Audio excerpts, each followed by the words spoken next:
Well, welcome everyone to this Robert S. Strauss Center for International Security and Law event. We're very pleased that you could be here, and we're especially pleased to be talking about such an important topic with someone who really has quite a bit that is very interesting to say about it. In the last few years, we've heard the term energy security thrown around quite a bit, with turmoil in the Middle East, with issues over global warming and alternative energy sources, with the increased demand on worldwide energy supplies that is coming with China and India's industrialization, and with the whole issue of where the major supplies of energy and oil exist in the world. The whole question of energy security has become quite a heated one, quite a controversial one. But one in which I think it's fair to say there's not always been the greatest amount of calm reflection and insight. And we're very fortunate today to have someone whose very interesting background should provide us with a unique and interesting perspective on this.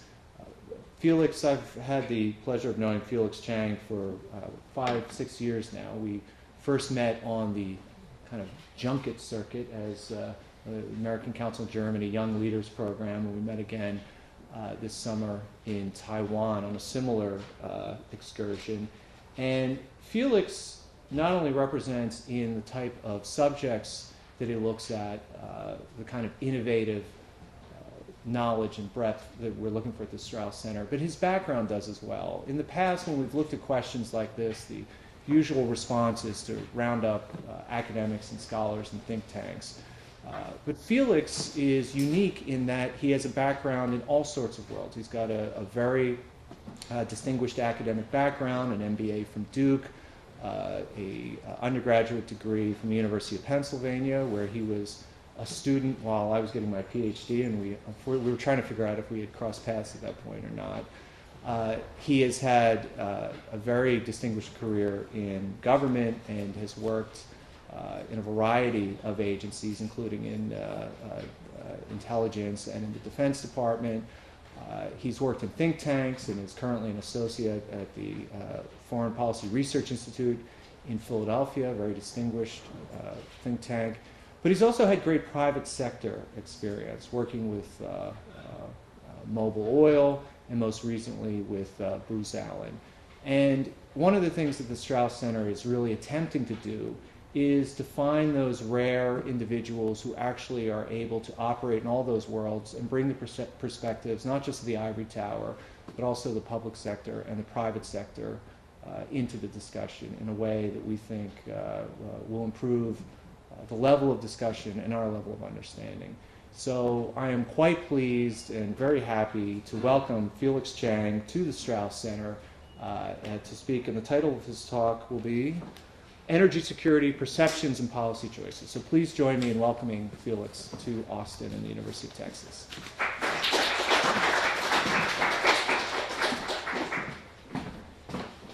Thank you very much.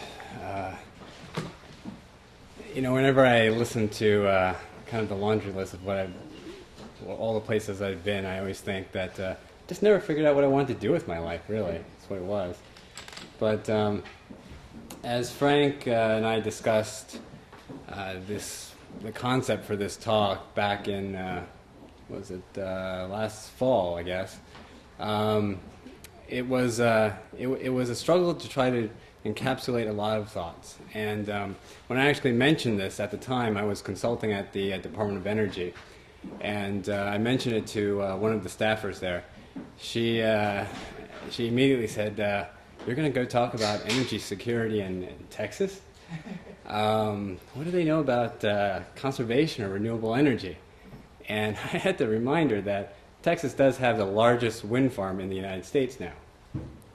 But the little vignette does highlight there you go. The kind of dichotomy, the kind of broad perspectives on energy security that exists out there today. And if you ask a global audience how to address that issue, the number of responses is just absolutely bewildering. And it covers, it covers the galaxy of, large policy issues, small local issues. And so the question, of course, here is, well, how do policymakers make sense of all of it? How do you organize all these concepts in a coherent way that makes public policy discussion about energy security possible? So let us look back, actually. As Frank mentioned, I was a student at the University of Pennsylvania, where actually I focused on history. So let's look back, as any good historian would, at the first great energy crisis. Now, this is obviously a setup, but can anybody think of what was the first great energy crisis in the United States? When was that? All right, no takers. But most people would say the 1970s, of course, with the oil embargoes from OPEC. But actually, I would argue that the first great energy crisis was in the 1870s, when the United States faced what a great public policy topic of a timber famine. At the time, the United States and its economy basically ran off of wood. Horses drew wooden carriages over wooden plank roads, and steam engines were fueled by wood, by and large.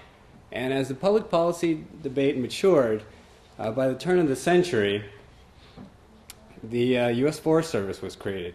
And the head of that service kind of defined the public response to that famine, which is what he wrote here. Where conflicting interests must be reconciled, the question will always be decided from the standpoint of the greatest good for the greatest number in the long run. And that has really been the kind of guiding light for the U.S. Forest Service ever since then.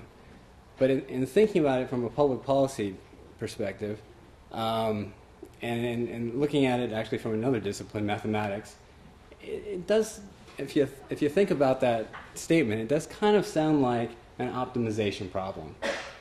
Basically, to find a solution in the feasible region which has a maximum or minimum value of an objective function. In other words, the best of all possible solutions. Now, for those of you who haven't taken linear programming, optimization assumes this objective function, kind of a common understanding of the possible solutions, or a common worldview. Now, getting back to energy security, is there one for energy security?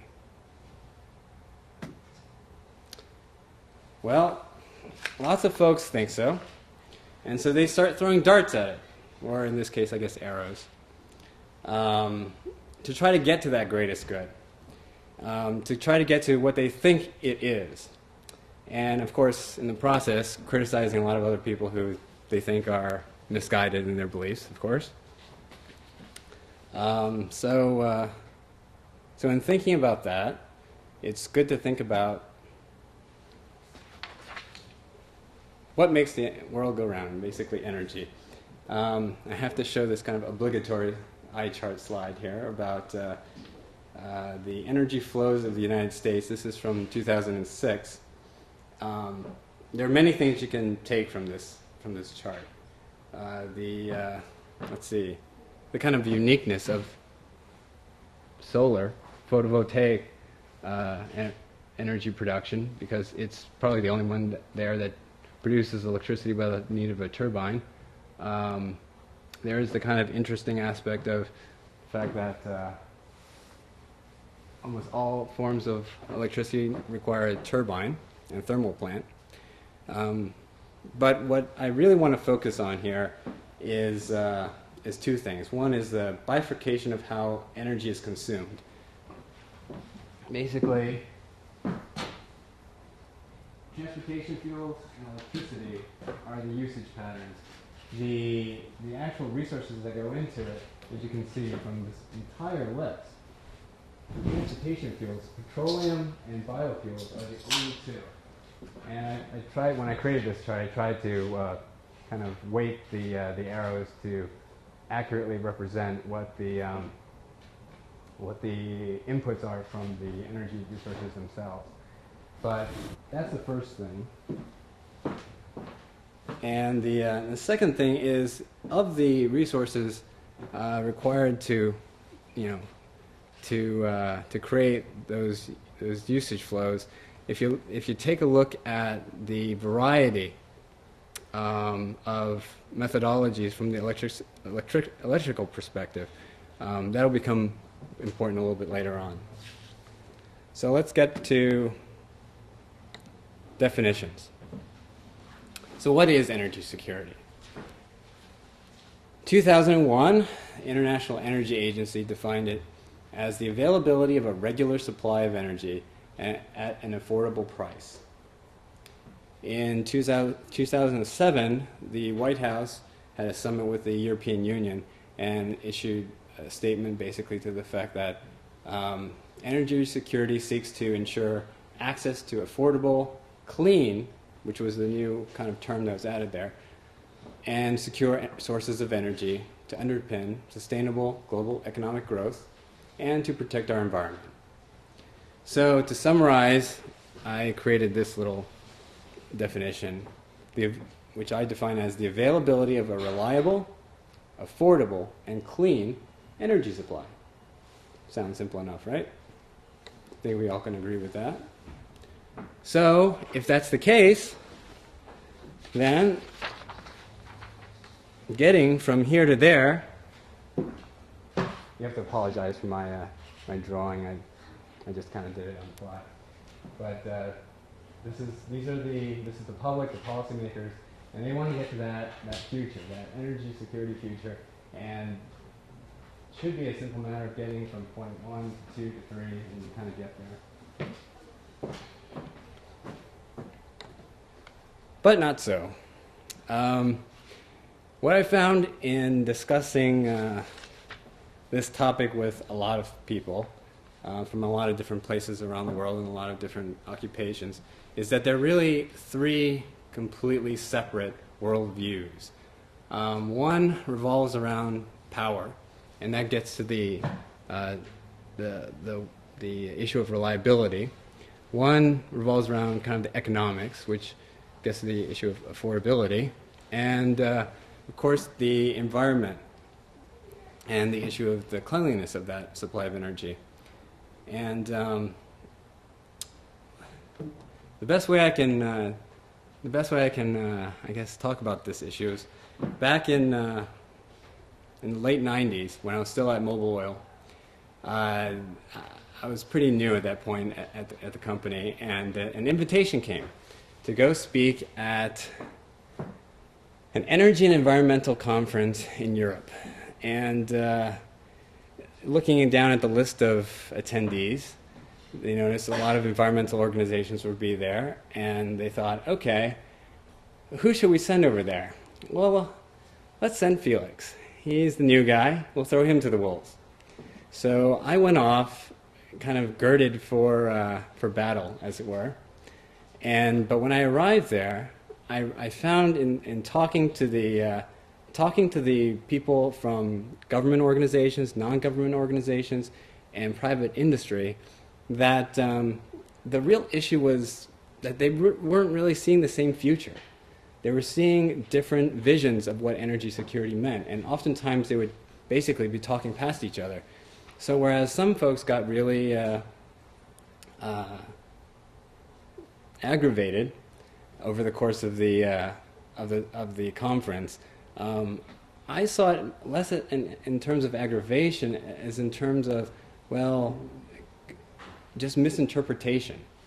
Not to say that they are reconcilable. In fact, the reason why I laid it out this way is because they are very separate issues. And to get to each vision of the future, there's a different public policy kind of policy chain that you might want to follow. And so that is a complication. But seemingly, you could kind of work through that and create that optimal situation. But as you think about these worldviews and how you move down the paths, they conflict. So if you want to go from point 1 to point 2, it may actually trigger a negative outcome for point B over here. And in moving to point 3, you could trigger negative in over there at point Z, which has an unintended consequence of making point Y negative, and of course making point C negative. And rapidly this becomes very difficult. And this is where a lot of the policy debate centers. Because, for instance, in the field of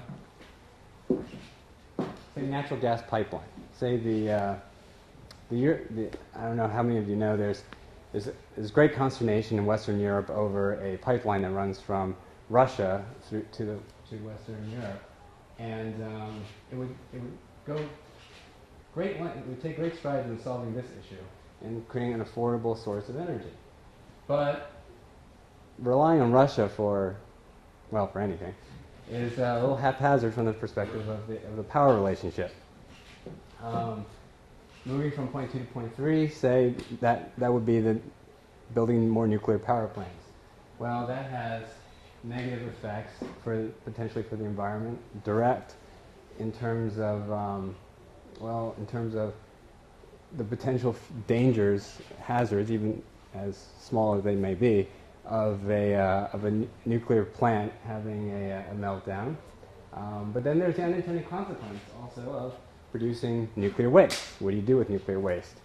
And of course, that nuclear waste could be reprocessed if let loose in the world, and to create nuclear weapons, which would affect that chain as well. So, as you can see, it is very difficult to reconcile all three worldviews. But in order to try to kind of understand where they're coming from, there we go, I tried to dissect each of the worldviews and what underlies each of them. And for each of them, there's an underlying concern, a valid underlying concern. For the power, folks who are interested in the power aspect of it, it's really to gain greater security. Economics perspective, how to improve economic conditions, either globally or nationally. And of course, for the environment, it's how to maintain a healthy environment. Other divergences that I found were that the attitude on how to approach these issues toward energy resource and toward actually national sovereignty were very different. In terms of power, let's move back a little bit. It's really much more highly controlled on this end and much more shared on the other end. So, for instance, on the issue of sovereignty, most folks who hold the view of kind of that environmental future really don't place a very high standing on national sovereignty. They see the issues as global, and therefore the restrictions of artificial national boundaries not as relevant as the folks over here who are very concerned about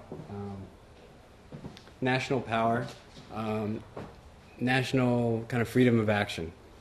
And that flows into how they see the role of energy in these realms. Folks who look at the power dimension tend to see it as a way to compel or deter others, whereas folks in the economics field really see it as a way to create wealth and employment. And contrary to even those who I used to work with at Mobil Oil,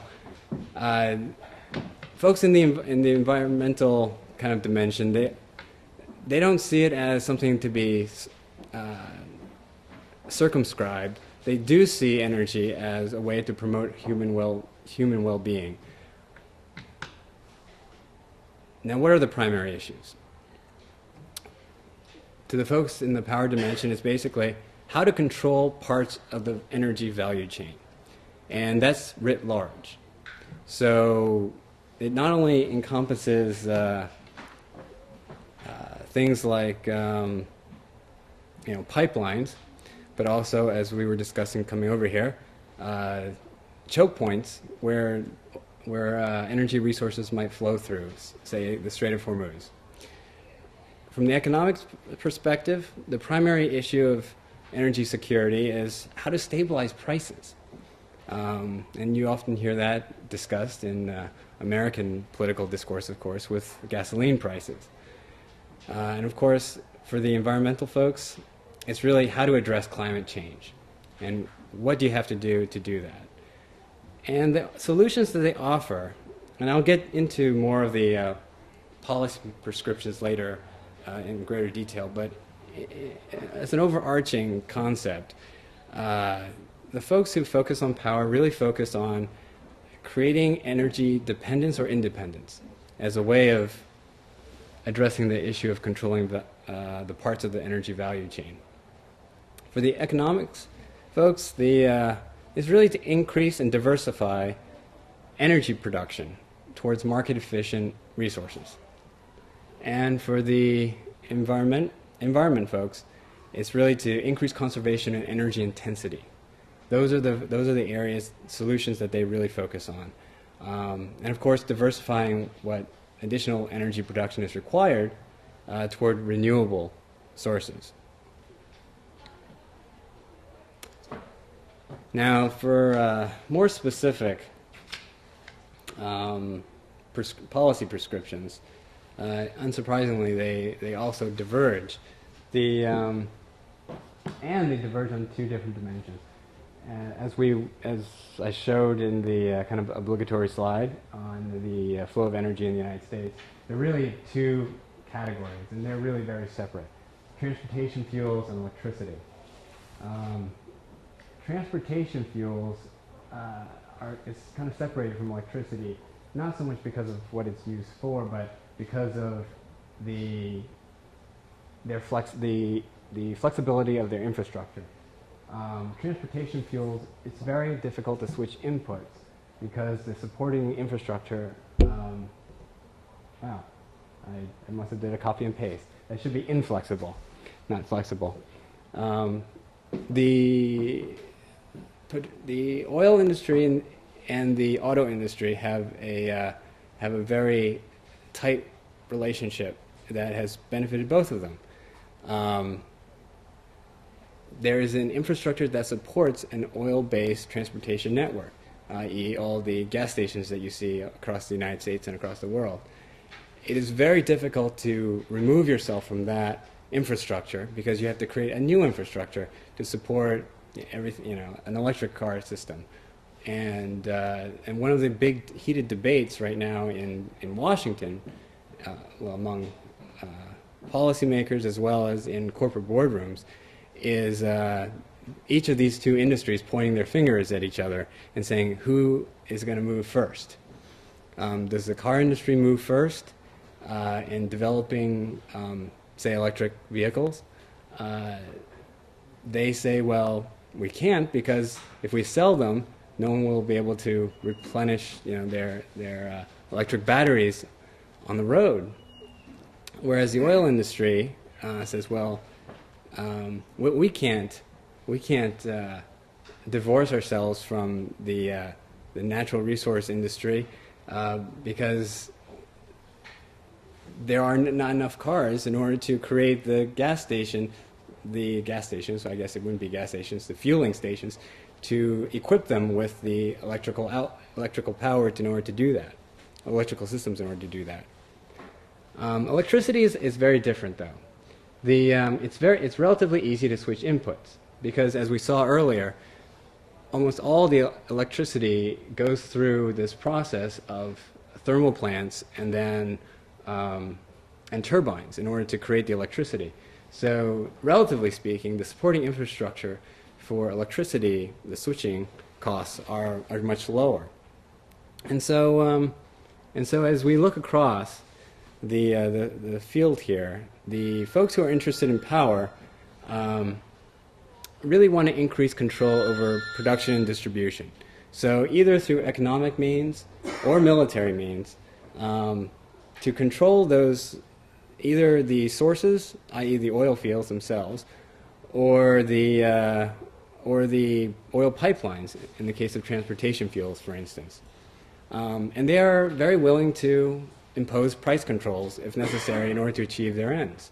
Because from their perspective, the most important thing is the security of, well, their relative security relative to other countries around the world. From the economics point of view, it's a little different, as I described in that kind of shaded bar there. They're not so much interested in who owns what or who controls what, but that they have access to it, and that they have access to it at affordable prices. And so their policy prescriptions to many of the problems of the day are to basically focus on what is market efficient. So, for instance, in electricity, increase the use of natural gas and nuclear energy. They are not adverse to renewable energy sources, but they would rather have it spurred by incentives. And even in the kind of the carbon debate that has erupted in Washington between the carbon tax folks and the carbon cap and trade folks, I would actually argue that the carbon tax folks would fall into the economics realm, because what it does is it creates incentives through stabilizing future expectations of what revenue and cost streams will be, and basically in doing so, it enables business folks, to take longer-term views and to make the investments that are necessary in power plants that will last for 20 or 30 years. And I can get into that in the discussion period afterwards.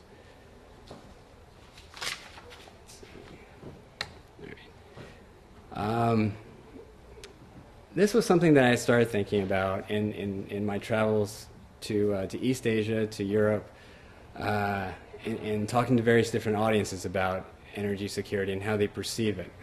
The kind of width, or I guess height, the height of each of these bars is the GDP in PPP terms in 2007. I just threw that in there just to give you a relative understanding of the impact that each one might have. But in terms of where they lie on this spectrum, Russia clearly, and when I created the bar, I also had to realize that there are folks in the United States who lie very far to the left and very far to the right as well. What I tried to do is capture kind of where the general populace and where policymakers tend to dwell. In Russia, very far to the left on the power side, and in the European Union, as you might expect, much further to the right over there. And the United States tends to be in the middle of it all in this particular spectrum, the way I've laid it out. But there is overlap, and what I wanted to get across with this is that there are areas of commonality, and that there are areas where cooperation is possible.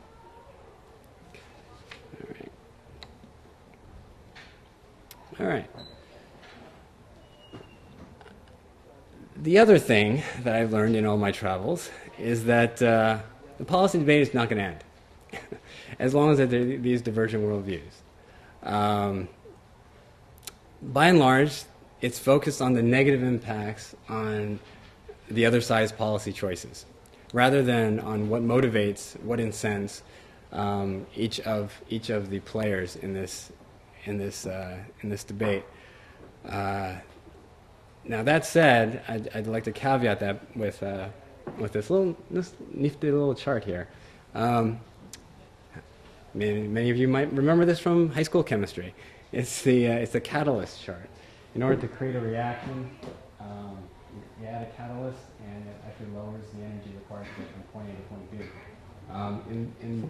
In my little characterization of it, it's really that the ability to make trade-offs between the worldviews is much easier if new technology is introduced, which lowers the costs on both sides.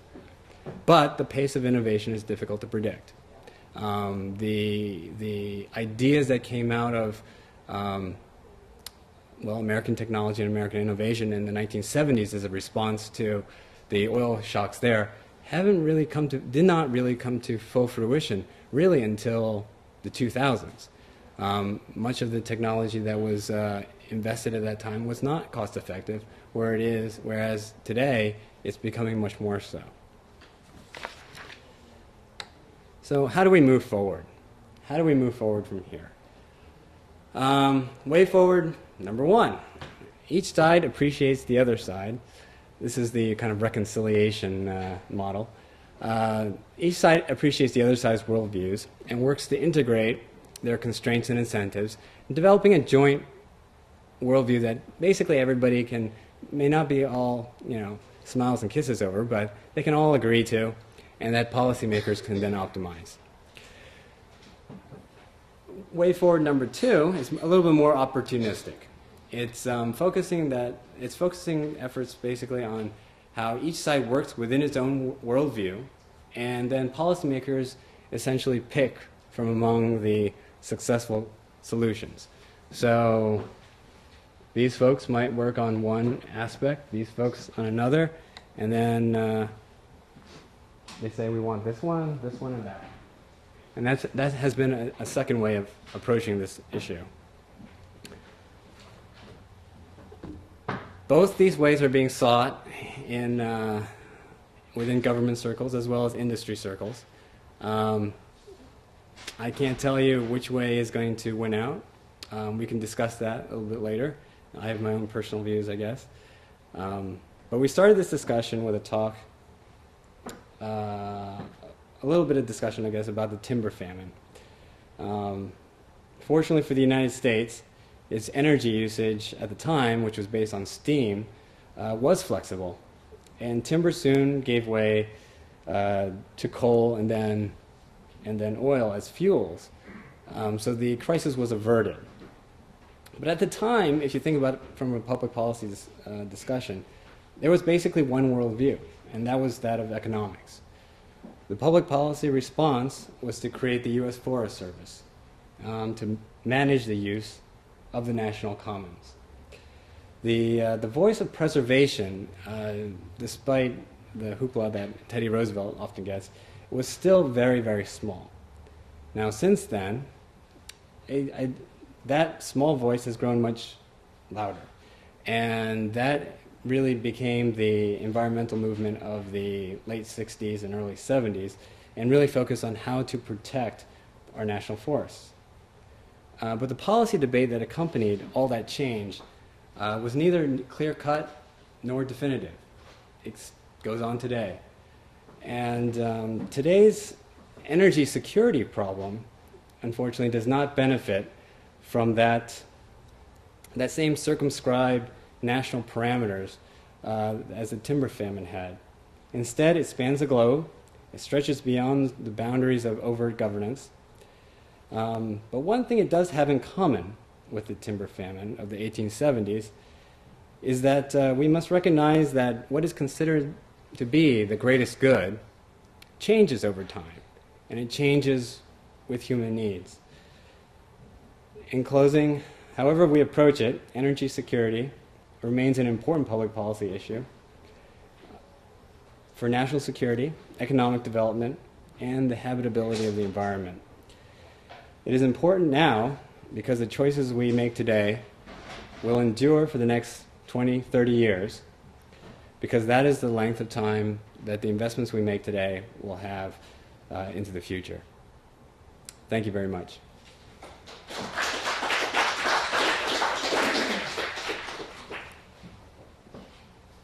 Frank? Well, I suggested the way we do this is that if anyone has questions, raise your hand so us can call on you. Identify yourself, let us know where you're from, and a little bit about yourself. I want to thank you. That was a very comprehensive, fascinating global view of sort of the different interests involved in this whole energy security debate. Now, when I first see the kind of the trade-offs you set up, the first thing I think about, and I suspect knowing you would might think the same thing, that, well, you know, we actually have a solution to these issues. It's a pricing mechanism, right? I mean, prices should reflect all of the issues that you're talking about, right? Now, and that, you know, in many other sort of fields, industries, particular goods, all these questions are taken care of. If something's scarce, something's a problem, it goes up in cost. And there are two arguments against that. I guess I would want your comment on that, because it would seem to be a pricing mechanism that have to be part of that solution.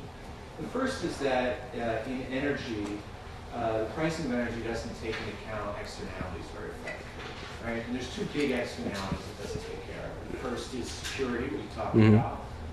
Although one could certainly argue that, I'm sure you could comment on, but on the price of a barrel of oil, there's certainly a certain high percentage of risk factor that's factored into the price of oil. But there's a lot of people who say the security externality really isn't effectively taken care of.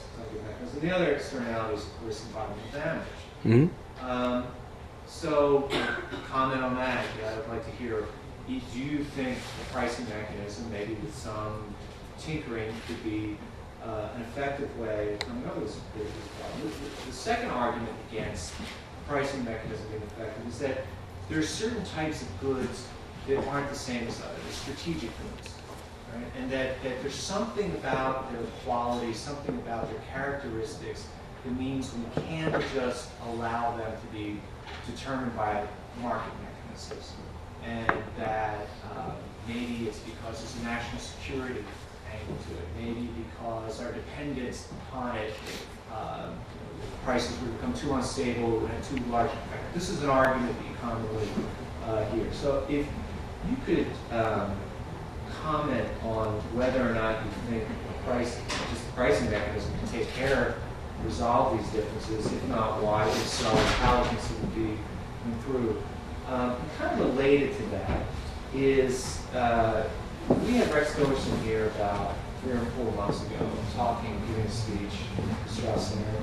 Yeah, one phrase that's often associated with energy security is energy independence. He made it quite clear this is a ridiculous way of thinking about things. This is sort of, just the notion of energy independence, which is very politically popular. Doesn't make any sense. In fact, no matter how you tinker with the pricing model, that fossil fuels are going to be the core of energy use for quite some time. There's just really no way around it. And ExxonMobil, as you know, better than anybody, has made a bet on this. Other energy companies have bet in a different direction. But ExxonMobil, in one gets a sense, the bad experience in the 70s with some experimentation, came back to bite them, and they're just, you can do whatever you want. Oil and gas are still going to be important. And it seems to even people environmentally, some interesting things to think this way too. That McKinsey report, which talked about essentially, if you read between the lines, that not only is the only replacement for oil and gas is going to be coal, which is even worse for the environment. The only thing you can do to help the environment is conserve. So all this stuff about alternative energy is really just kind of a lot of hopeful but not realistic talks. So I was wondering if you could comment on those. Okay. Well, the first two I'll take together, actually. Whether a pricing mechanism will substantially alleviate the problems that we face with energy security and whether or not strategic resources are kind of beyond the scope sometimes of. I mean, it may not just be energy resources; it could be, precious types of metals that are very rare and are highly sought after. The way you phrased framed the first question puts you right here. Because the way, because you're an American, I'm an American. I think most of us here are Americans. And the way Americans think about it is in those terms. And it's very natural for us to think about it in those terms. But when I go and, some of us have been to Russia. And when you talk to a Russian about this, they come at it from a very different perspective. They come at it from the second perspective. It's something to be, it's a national treasure. It's something that we have and we should use for our, to further our national goals. It's not thought of as simply a pricing or an economic issue. Even if it's to reduce the use or encourage its use or whatever. And China is another great example of that. They have price controls over transportation fuels for the last 2.5, 3 years now, which basically their primary objective is kind of in between here, which is national economic development, and that's what they are mainly concerned about. And so their perspective on it is, well, since national economic growth is our principal priority, I will try to subsidize the use of energy in China through these price subsidies. But what it really does is it just expands the use of energy resources because the pricing mechanism, as you mentioned, is not working there. So to answer your first question, whether a pricing mechanism is the way to go, I think for the United States it is the way to go because it's in our world view, it's in how we conceive of energy that it's most logical to do. And to the question of energy independence and whether that's possible or not. No, just sort of comment on, there are a lot of people who want to see a reduced dependence on fossil fuels, particularly from some of these suppliers that are less reliable, like the geopolitical competitors. And there's many people in the industry who feel that having that discussion is somewhat foolish because that it's not realistic to think about alternatives to it. That would significantly affect the total energy supply. Well, to create the world that we live in today, which the energy flow chart here demonstrates, it took, 100 years? Any change is going to take time. Whether or not that we could completely get away from this, I would have to agree. We will never get there. But the potential for the electricity producing sector to harness these resources and reduce their dependence on these, I think is possible. Simply because every time you have high fuel prices, whether it's natural gas, coal, or whatever, to produce energy, it triggers the I don't want to go to another slide, but that technology gap, that folks start investing in that. And Frank didn't mention this earlier, but I tend to have to believe that because my current position is actually in venture capital. And we do believe that there are technologies out there and there are methodologies out there that will either, one, reduce the amount of electricity produced, or not produced, consumed, or that produces it in different ways. Now, for transportation fuels, I would have to completely agree with my former coworkers, I guess. It's just very difficult to completely, there are only two avenues here, petroleum and biofuels. And biofuels for the United States means ethanol at this point, which carries with it a lot of other externalities. But as you can see, biofuels, in fact, I couldn't even draw the line thin enough there, but basically almost all of it comes from petroleum.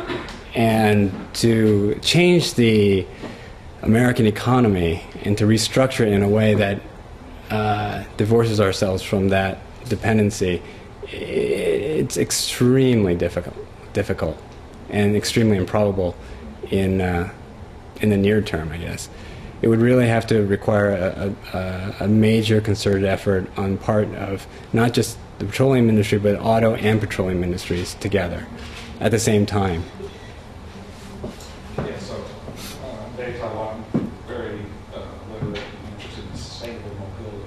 Mm-hmm. And so I'm a lot more optimistic actually of some you mentioned, electrification of the automobile over time to augment petroleum. And we don't have to get rid of petroleum. It's a great, safe, relatively clean catalytic converters, Right. engine management systems. As a matter of fact, some cars actually clean the air in dirty cities. And we don't have to replace that. Even getting to the supposed ridiculous position of energy independence would mean we still have 40% of the transportation fuels that we produce ourselves. But what I see when I talk to executives of General Motors who are really pioneering and investing hundreds of millions of dollars in plug-in hybrids, what they call extended range electric vehicles, they're pioneering. And so what I see are a number of technological breakthroughs, the first of which was driven by the computer industry as far as electronics that made all electronic controls viable for an electric vehicle, electrified vehicle. And the second wave now, consumer electronics is driven with lithium-ion batteries.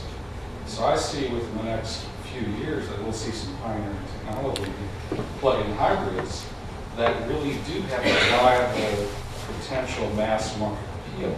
Chevrolet Volt, for example, firstly. Right. Secondly, I'm on that list, actually. I'm sorry? I'm on the list. You can sign up for one of the first models of that. Yes. And so I hear Bob Lutz talk enough about it, and I've talked to General Motors engineers and executives, and they have hundreds of engineers on it. They're actually pioneering a lot of that, and I think it has a viable plan, a viable chance of meaningful impact. It will take many years, though. Right. Okay. Far better of an opportunity than fuel cell vehicles or the hydrogen vision, especially when you look at the welding wheels analysis in terms of the environmental impact of energy efficiency. So I see that. So I see emerging of those two sectors that traditionally for 100 plus years have been separate. Secondly, there are research papers from the national labs that talk about the synergy between, say, wind power and when the peak of wind power is and when you charge up these plug-in hybrids that actually have a synergistic effect for both. So in the biofuels, I see investments in Cascada and other companies, and I see Brazil's energy independence through sugar-based ethanol. Which is I a think that would be a thin line. I think that's a very meaningful example. So I see between biofuels and I put biodiesel in your charts too, not just ethanol, and the electrification of the automobiles being something that has a very meaningful chance of impact in the next decade. I don't question that there will be a sizable impact. I do question how big of an impact that would have on the overall, I don't know, economy of the United States, put it that way. Is that because you think we'll have another rebound?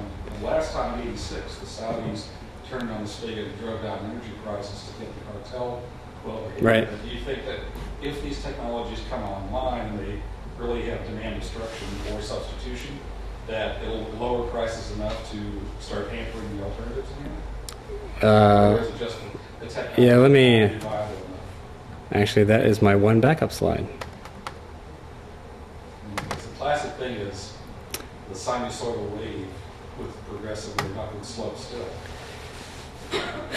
There's the issue of what you're actually talking about. I mean, in the 80s was the issue of spare production capacity for oil in the world. The Saudis could, and the reason that and this is kind of the spare capacity as a percentage of total production.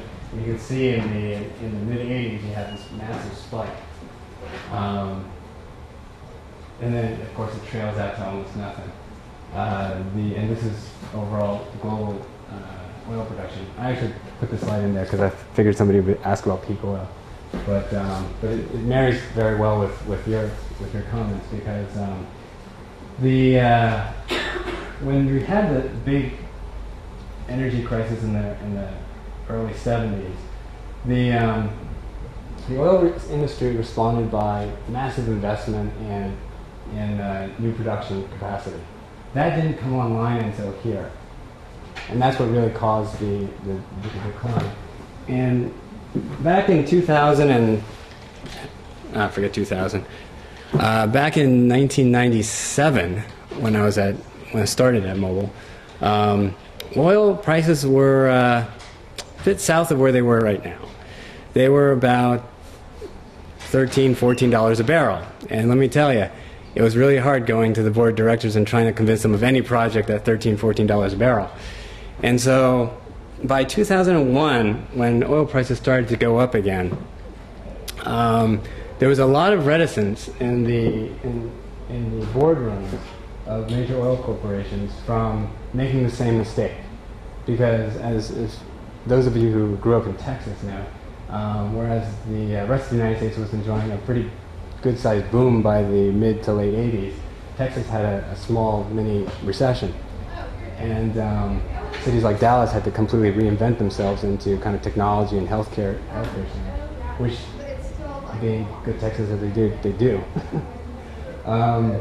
But early in this decade, when that boom happened, when the oil prices started creeping up, the executives said, you know what, we're not going to get duped again. We're not gonna rush in just like we did here and cause this huge additional capacity and then a huge crash in oil prices. And time goes on and they realize this rise is actually sustained and it sustains to this day really. Now there's this huge investment in oil production, and technology is not only advancing for electric vehicles. And I'm just talking about oil production here, not just all energy sources. But technology is also advancing in the oil industry. And the higher the price of oil goes, the higher the amount of investment in technologies to extract it at a lower cost. And so I'm not one of these folks who believes that oil prices will just continue to go up forever at this point. Because there will be a point at which those technologies and that new capacity coming on stream will present a challenge. And to those of us who deal in either alternative energy sources or conservation, is going to have to face that reality in the future. So can we talk about what's different this time? Because during the 70s, that was mostly a geopolitical problem with the environment. Mm-hmm. It wasn't really a shortage. But a number of new technologies and factors came online. Horizontal drilling technologies created deep water, special recovery with injection. So there were a lot of technologies to help recover. I'm not hearing when I talk to professors of petroleum that they have a new bag of tricks. Computerization, supercomputer seismologically. I just don't hear that there's a next bag of tricks that's going to make another radical step forward in that A. B, I think back then we had less of a situation where the majors were excluded from wells, and so we have a lot of these countries who nationalize their natural resources who don't really manage it that well. It's tapping into it to support social and governmental expenditures, and they starve their capital investments, which further hamper, maybe destroy the long-term... i.e. Venezuela and Libya. Yeah. And so, then there was an article in today's Wall Street Journal about how oil companies are really buying, they're not investing as much proportionally. They're repurchasing stock and upping dividends more than reinvesting in their own businesses. Yep. So I think there's a few set of dynamics that are different. I agree that the industry is different. The industry has definitely changed. Well, first let me address the issue of innovation. As I mentioned in the presentation, innovation is uncertain. Before horizontal drilling took place or was developed, was it possible? Maybe. Coming from I guess ExxonMobil, gosh. I know that there are a lot of folks working on a lot of different technologies. Which one will prove fruitful, I don't know. Will it prove fruitful? I don't know. But in terms of the industry changing because of as I described to you earlier, the kind of many countries viewing at least oil production as through the lens of power, and basically, as you alluded to, creating making it into this national resource that is managed by government organizations and not doled out to international oil companies. The industry is changing, and you're absolutely correct. It is changing in those dimensions, but it's changed in other dimensions as well. The reason that they can actually do that right now is because of this period of time right here. As you probably know, in the late 80s, big American and British and European oil companies weren't hiring, and they were shedding folks. And a lot of them went to, independents. A lot of those very skilled personnel went into independents, and they developed the tertiary recovery techniques that is so popular today. And oil companies, by the time I got to Mobil Oil, were outsourcing a lot of this work to them. Well, they can be outsourced to anybody. And one of the reasons why these national oil companies have become so strong is because they can have access to that technology even without the majors. And that's one of the reasons why they've gained such great traction lately. I hope that answers that part of the question. So, now we asked the question, you were getting peak oil. Do you believe the Dean Jurgen that it's way out there and then it'll get augmented by some other fuels, whether it be tar sands or biofuels, it's way far out, or do you believe the other stuff? I think, again, it depends on usage patterns. If we continue the usage patterns we are at currently, there very well may be this kind of, actually I'm not even saying multiple peaks. It might be peaking and then going up and peaking again someplace else. And that gets back to the earlier comment about the economics of it all. We all know. We drill right here, right now. We'll find oil. It's just a matter of how much is it going to cost to actually recover it. And so I would tend to agree. It's out there. It's just a matter of how much does it cost. And again, that's a very American perspective, but.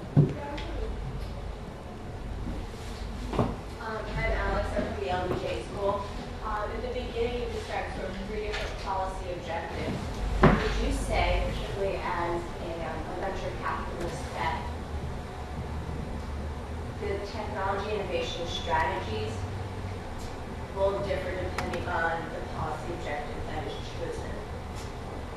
Does that influence at all for the trajectory of innovation or energy-related technologies at all, or is it? How does this view? Yeah, I mean, in the United States, I view a lot of the technology is trying to reconcile these two aspects. And basically not have that tend to occur as much. So the kind of unintended consequences of one path over another hopefully will be reduced, but through technology. A lot of people are sort of a golden pattern to figure out which direction people are really interested in going. No more so than they were in the 1970s, I would say. I mean, we live in today. We don't live somewhere in the future.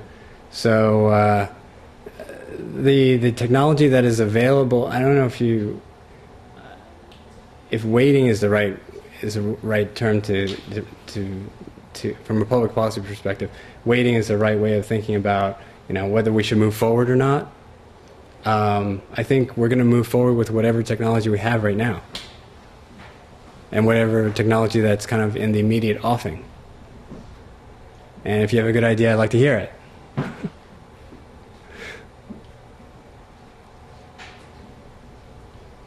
Yeah. So world of should. They want to, they stand up and they have a platform and they say, we should do this. And in energy policy, they tend to make the vapid statements that we should have energy independence or energy security or something like that. But if you take it one step beyond that empty statement to, I don't know, there ought to be a policy debate in America if you were serious about answering these kinds of questions in terms of should and how you would reconcile our different goals with different values. And particularly, I guess I want to ask the question, why should we want cheap energy or should we want expensive energy? If you were a politician that wanted to seriously address the issues of energy security that you've raised today in a descriptive way, you know, what's the responsible course? Should we be raising or lowering the price of energy in the United States? Let's see here. There we go.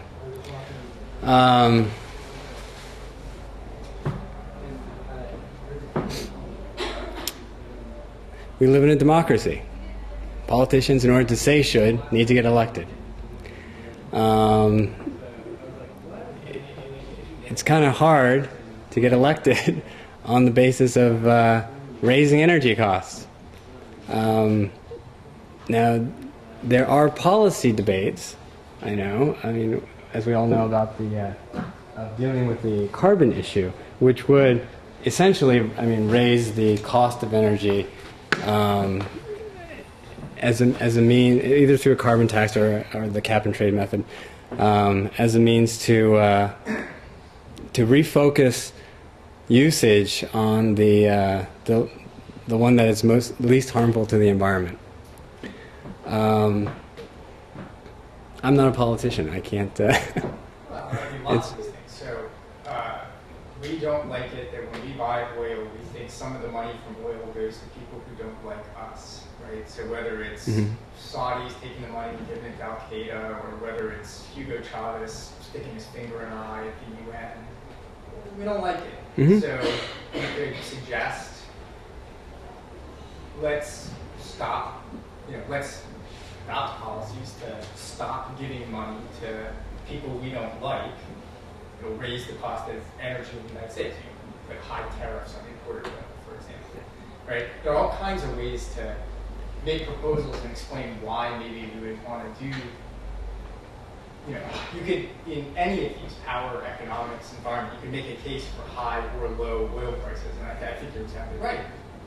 People, their natural response is we like low oil prices. Nobody likes to pay a lot of money when they fill up their gas tank. But if you ask them lots of different questions or explain to them lots of different issues, how they relate, you get lots of different answers. And this is the problem with the cacophony of our oil, of our energy policy debate, is that we have conflicting goals. I don't know how to sort it out. I think a lot about this field. How do you sort it out?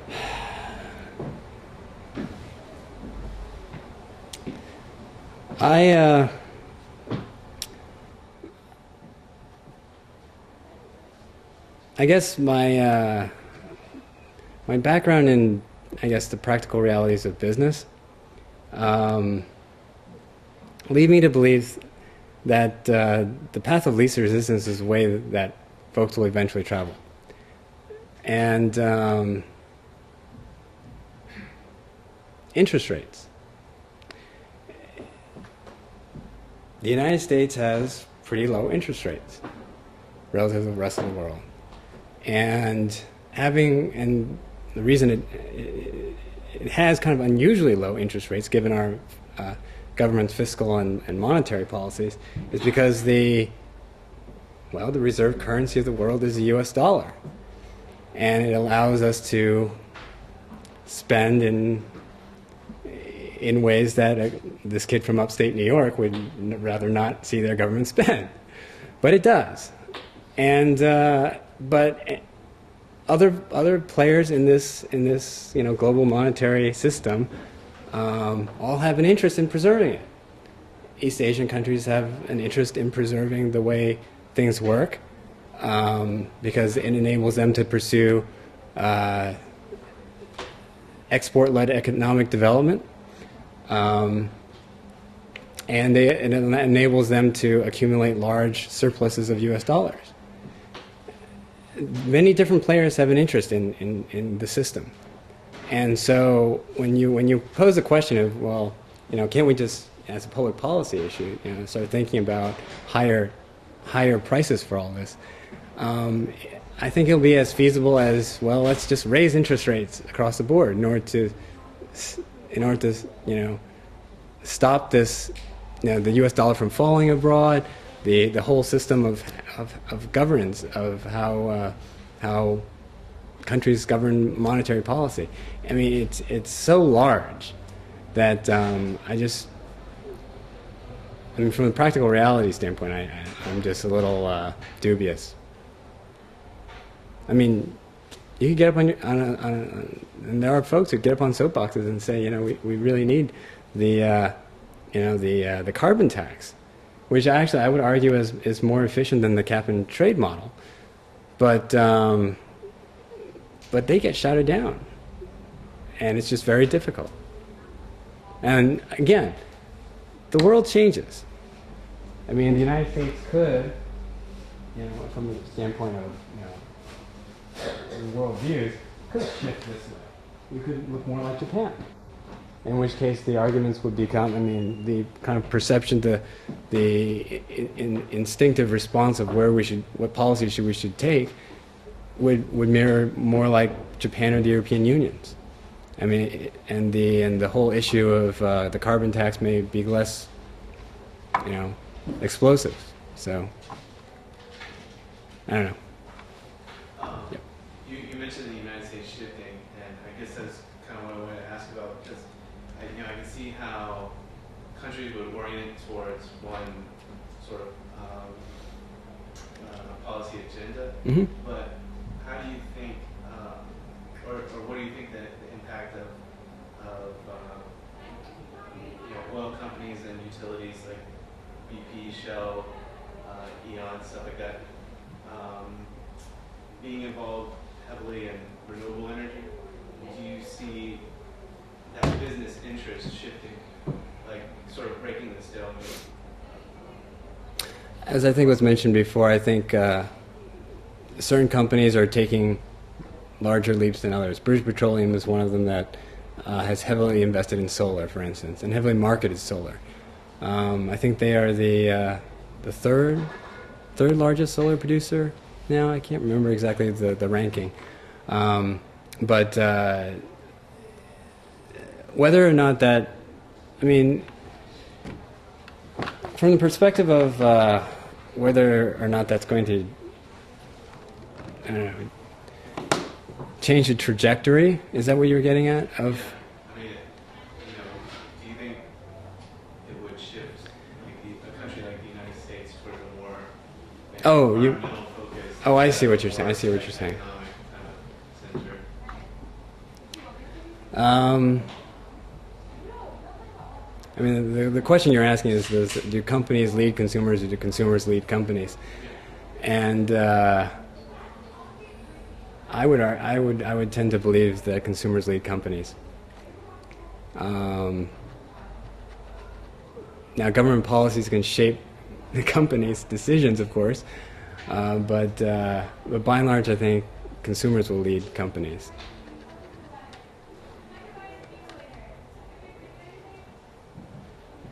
Any more questions? Great. Everybody join me and thank you, Felix, for... Yeah. Thank you.